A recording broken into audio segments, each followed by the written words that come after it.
torna-se consultor de comandante do Exército, sobre não promoção, mas remoção. Mas tem cabimento um negócio desse? Olha quem está sujeito hoje: o Exército Brasileiro, as Forças Armadas. A sujeição das Forças Armadas hoje não é a lei, não é a Constituição. Como disse o ministro, ordem judicial cumpre se decidimos cumprir a ordem. O problema é que a ordem judicial é ilegal, deputado Crisóstomo, é inconstitucional. Então o que o Exército está fazendo, o que o Ministério da Defesa está fazendo, é obedecendo a Alexandre de Moraes.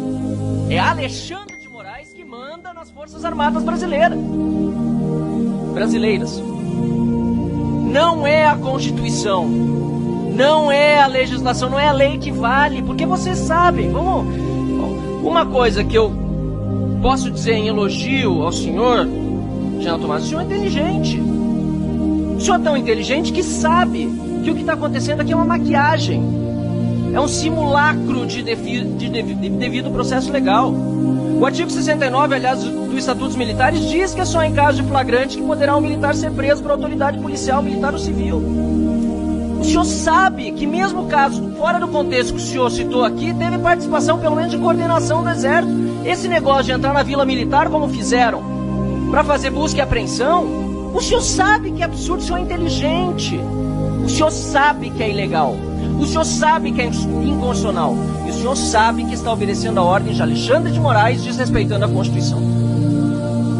Esta é a situação hoje no Brasil. O senhor tem medo de Alexandre de Moraes. Todos aqui têm medo de Alexandre de Moraes. O general Girão, que é general também do Exército, é deputado federal, diz que tem medo de falar porque a censura hoje é regra. E quem impõe é Alexandre de Moraes. Eu sinto muito vê-lo fardado assim e os demais tendo de ouvir eu dizer um reles deputado federal eleito pelo meu estado do Rio Grande do Sul, a quem represento, com muita honra os eleitores, 256 mil que votaram em mim, mas só um deputado federal dentro de 513. Mas eu sinto muito por fazê-lo ouvir de que o senhor tem medo de Alexandre de Moraes. Mas qual é a outra explicação? O senhor é cúmplice? Espero que não. Espero que não. Porque o que está sendo feito, o senhor disse que nunca falou algo contra o subordinado seu. Mas e os colegas de caserna? Um deles preso, ilegal, inconstitucionalmente, sofrendo as agruras do cárcere, privado do convívio com sua família. General Heleno, não lhe comove? Os demais generais, almirantes também. Essa é a situação que nós vivemos no Brasil. E desculpem-me as palavras duras que são palavras talvez apenas, e quem sabe serei censurado, perseguido, humilhado, não me importa. Não me importa, porque precisa ter alguém para dizer o que está acontecendo. Para dizer, porque saber todos sabem. Os senhores podem até dizer outras coisas. O ministro Monteiro Filho, José Múcio, disse também, né? Dentro da narrativa do governo, entendo, o senhor é parte do governo.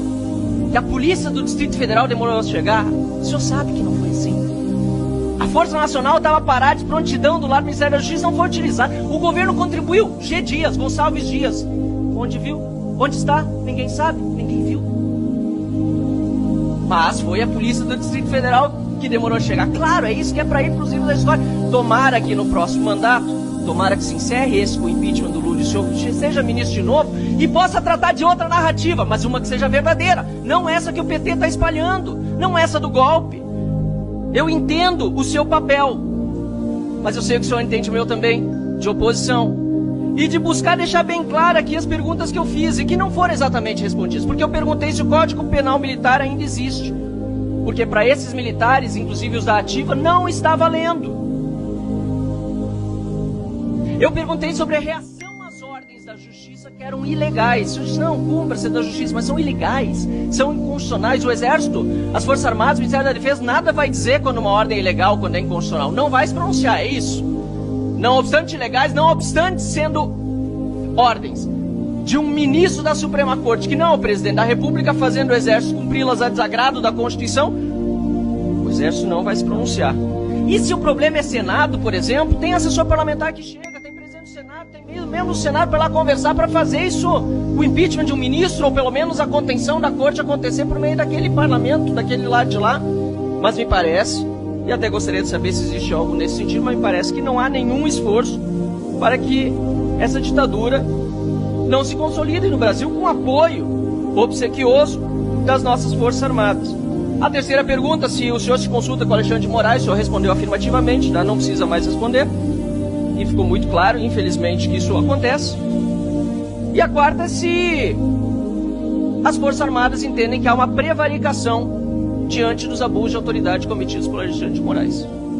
Essa hoje é a situação no nosso país. O senhor é inteligente, o senhor sabe disso. O senhor pode me responder outras coisas, pode tergiversar, sair por aqui, sair por ali. Mas essa é a situação hoje no nosso Brasil. As Forças Armadas são subjugadas, subordinadas, não ao ministro civil, nem ao presidente da República, muito menos. É um senhor chamado Alexandre de Moraes, ditador da República, que já não é bem mais uma República Federativa do Brasil.